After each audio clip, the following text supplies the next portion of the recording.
മണ്ടത്തരാ കാണിച്ചത്. എടോ, ഇതൊക്കെ നയത്തിലും ലോഹ്യത്തിലും വേണ്ടേ പറഞ്ഞു കൊടുക്കാൻ? ആദ്യം ആ തള്ളയുടെ പറച്ചിൽ കേട്ടപ്പോ തന്നെ എനിക്ക് അങ്ങ് ചൊറിഞ്ഞു വന്നു. കാര്യമില്ല, കേസിന് പോയാൽ തനിക്കറിയാലോ, ചുരുങ്ങിയത് 5-6 കൊല്ലെങ്കിലും കേസ് കോടതി കിടന്ന് കെട്ടിത്തിരി. അതറിയാം. മാസം ഒന്നും തികച്ചില്ല.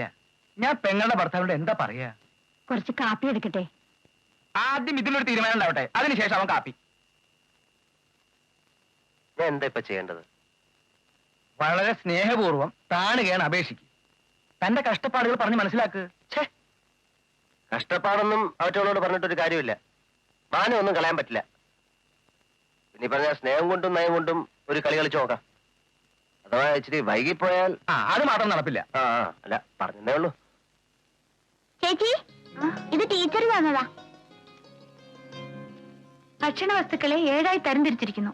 1 ഇലക്കറികൾ, മത്തങ്ങ, കാരറ്റ് തുടങ്ങിയവ. 2 തക്കാളി, നാരങ്ങ തുടങ്ങിയവ. 3 പഴങ്ങൾ, പച്ചക്കറികൾ. 4 മുട്ട, മത്സ്യം. എന്തോന്നായത്? പോഷകാഹാരത്തിന്റെ ലിസ്റ്റാ. പഴവർഗ്ഗങ്ങൾ നല്ലോണം കഴിക്കണമെന്ന് ടീച്ചർ പറഞ്ഞു. ആഹാ, എന്നാ ടീച്ചറിനോട് തന്നെ വാങ്ങിച്ചു തരാൻ പറ. ഓടി അമ്മ, ഞാൻ പോകുന്നു.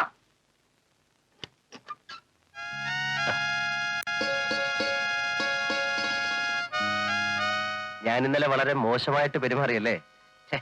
ഭയങ്കര വൃത്തികേടായി പോയി. കുട്ടിയുടെ അമ്മയ്ക്ക് എന്നോട് ദേഷ്യമുണ്ടോ? തീരില്ല. എന്റെ അമ്മയെ പോലെ സ്ത്രീയല്ലേ അവര്. ഇത് കുറച്ച് മുറുക്കാനാ അമ്മയ്ക്ക് കൊടുക്കാൻ. അമ്മ മുറുക്ക് തുടങ്ങിയിട്ടില്ല. ഇല്ലേ? കുട്ടി എവിടെ പോവാ? കേസ് കൊടുത്തോ? അയ്യേ, കേസോ? ഞാനോ? നിങ്ങളുടെ പേരിലോ? കണക്കായി പോയി. പെട്ടെന്നുണ്ടായ ഒരു ദേഷ്യത്തിന് എന്തൊക്കെയോ വിളിച്ചു പറഞ്ഞു എന്നല്ലാതെ. അമ്മ അകത്തില്ലേ? എന്തിനാ?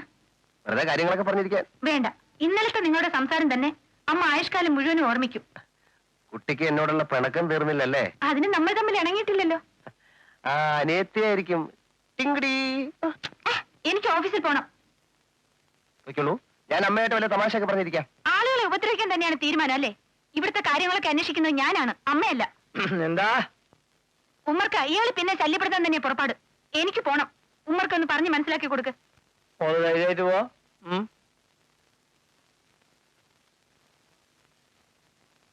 എന്താണ് എനിക്കത്? എന്താ? അതെന്നാണ് ഞാൻ ചോദിക്കുന്നത്, എന്താന്ന്?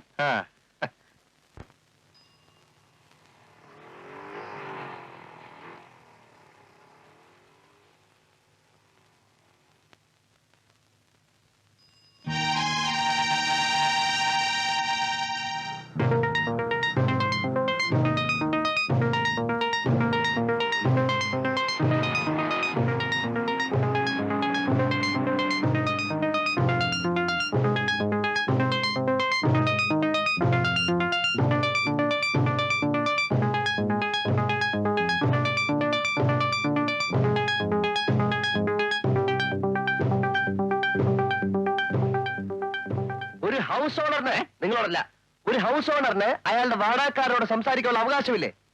നിങ്ങളോടും പോത്തിനോടും വേദം ഓതിയിട്ട് ഒരു കാര്യമില്ലെന്ന് എനിക്ക് മനസ്സിലായി. നിങ്ങളാണ് ഗൃഹനാഥാന്നല്ലേ പറഞ്ഞത്? വാളെടുത്ത് ഒന്നൊന്നും വെളിച്ചപ്പാടാവില്ല. ആരായാലും മര്യാദ എന്നൊരു സാധനം വേണം. നിങ്ങൾ അമ്മയ്ക്കും മക്കൾക്കും മര്യാദയുടെ ഒരു അംശം തൊട്ട് തീണ്ടിട്ടില്ല. പക്ഷേ ഇത് ബെസ്റ്റാപ്പാണ്. അറിയാം. മറ്റുള്ളവർ കേൾക്കുന്നുണ്ടല്ലോ, വിഷമമായിരിക്കും. കേൾക്കട്ടെ. ഒരു ഹൗസ് ഓണറിന്റെ പ്രോബ്ലംസിനെ കുറിച്ച് അറിയാവുന്ന ചിലരെങ്കിലും ഈ കൂട്ടത്തിൽ കാണുമല്ലോ. എവിടെ പോകുന്നു? പൗഡറും പൂശി പൊട്ടുമൊക്കെ തൊട്ട് വലിയ ഉദ്യോഗസ്ഥ ചമഞ്ഞ നടക്കാം. ഞാൻ നിങ്ങളെ പറഞ്ഞു വിടില്ല. സമാധാനമായിട്ട് കാര്യങ്ങൾ പറഞ്ഞ് ഒതുക്കാവുന്ന കരുതി ഞാൻ നിങ്ങളുടെ വീട്ടിൽ വന്നപ്പം നിങ്ങൾ എന്നെ അവമാനിച്ചു. മിസ്റ്റർ, എന്താ മിസ്റ്റർ? റോഡിൽ വെച്ച് സ്ത്രീകളോട് ബഹളം വയ്ക്കുന്നത് ശരിയല്ല. ബഹളം വയ്ക്കുന്നത് ശരിയല്ലേ? ആരാന്റെ കാര്യത്തിൽ എന്താ താല്പര്യം? തെറ്റ് ശരി നിശ്ചയിക്കാൻ നിങ്ങളാരാ? വലിയ ന്യായാധിപം വന്നിരിക്കുന്നു. എന്നാ പിന്നെ താൻ ഇവരെ എന്റെ വീട്ടിൽ ഇറക്കി വിട്ടാ ഇനി സഹിക്കാൻ പറ്റില്ല. ഇന്ന് 2-1 അറിഞ്ഞിട്ട് ഞാൻ ഇവിടെ നിന്ന് പോകുന്നുള്ളൂ. എന്താ നോക്കി പേടിപ്പിക്കാണോ? അതെ, ആഫീസിൽ പോകുന്ന പിന്നായിട്ട് എനിക്ക് തീരുമാനം അറിയണം. ആ കൊച്ചിനെ ഇറങ്ങിട്ടെ, മണ്ടല്ലേ? ആ കൊച്ചിൽ ഈ നാട് നന്നാവില്ല, ഒരു കാലത്ത് നന്നാവില്ല. ഇവിടെ സോഷ്യലിസം വരും. കമ്മ്യൂണിസ്റ്റ് വന്നാലും കോൺഗ്രസ് വന്നാലും സോഷ്യലിസം നമുക്ക് വിധിച്ചിട്ടില്ല. ഇവിടുത്തെ building lease and rent control act house ഓണർമാരെ തുറയ്ക്കാൻ വേണ്ടി മാത്രം ഉണ്ടാക്കിയതാ.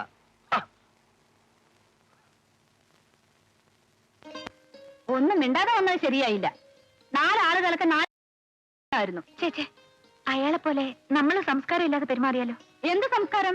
ഇതിനൊക്കെ അതേ ഉള്ളു മരുന്ന്. ഞാനായിരുന്നെങ്കിൽ അവന്റെ കരണപറ്റിക്ക് 2 കൊടുത്തേനെ. അയാള് തിരിച്ചു തല്ലിയാലോ?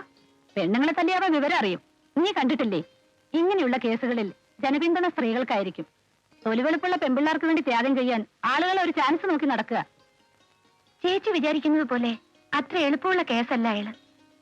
എന്തിനും തയ്യാറായിട്ടുള്ള പ്രകൃത. കാശുകാരനാണല്ലോ, അതുകൊണ്ട് തിന്നു കൊഴുപ്പിച്ചെടുത്തിരിക്കുക ശരീരം, ആളുകളുടെ മെക്കിട്ട് കയറാൻ. അപ്പൊ നീ വീട്ടിൽ നിന്ന് ഇറങ്ങാൻ പോവാണോ? പേടിച്ചിട്ടോ? അതേതായാലും ഇല്ല. 8-9 കൊല്ലായിട്ട് താമസിക്കുന്ന വീടല്ലേ ചേച്ചിയത്. അങ്ങനെ അങ്ങ് ഇറങ്ങാൻ പറ്റൂ? ഉമ്മർക്ക് പറയുന്നത് ഒരിക്കലും ഇറങ്ങണ്ടെന്നാ. അതാ അതിന്റെ ശരി. മോനെ നോക്കുന്ന സ്ത്രീക്ക് നല്ല സുഖമില്ല. ഉച്ച മുതൽ ഞാൻ ലീവാ. നാളെ കാണാം.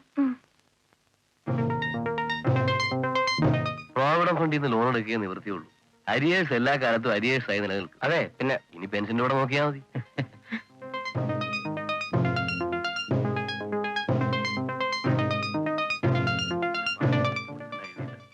ഈ ഫയലുകളെല്ലാം കൂടി ഡെസ്പാച്ചിലേക്ക് കൊടുത്തേക്കാം. ശരി. ഞാൻ പറഞ്ഞോട്ടെ.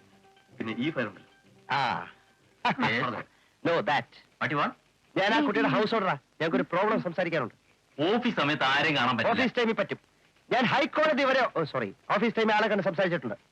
എന്താ ഒരു കാര്യം സംസാരിക്കണം. ആഹാ ദേ, നിങ്ങളെ അന്വേഷിച്ചേ രാവിലെ പോലെ ഞാൻ നടക്കാം. ഞാൻ ഒരു ജലപാനം പോലും കഴിച്ചിട്ടില്ല. എന്നെ വെയിലത്തെടുത്തിട്ട് എന്റെ ചക്കരക്കുട്ടി ഫാൻ അടിയിൽ സൂഹിക്കുക. എന്നിട്ട് അയാളെ പറ്റി പുറത്താക്കി സാറേ. എന്താ ഞാൻ ഒരു കാര്യം സംസാരിക്കാൻ ഹൗസ് ഓണറിന്റെ പ്രോബ്ലംസിനെ പറ്റി സംസാരിക്കാൻ പഠിക്കാൻ അങ്ങനെ വെളിയിലൂടെ വിചാരിക്കണ്ട. ആളെ കുട്ടി പഠിക്കാൻ ഇറക്കി വിടാൻ നോക്കാം. ഈ ഗോവഷ് കളിക്കുന്ന അങ്ങനെ ആരും ഒന്നും തോന്നിട്ടില്ല. ഞാൻ നിന്നെ ഞാൻ ഇത് കാണിച്ചു തരാം. ഞാൻ ഇപ്പൊ പോകുന്നു. ഞാൻ വീണ്ടും പൂർവ്വാധി ശക്തിയോടെ തിരിച്ചു വരും. പോയിക്കോ. ആഹാ പ്രശ്നം അയാൾ ആരാ?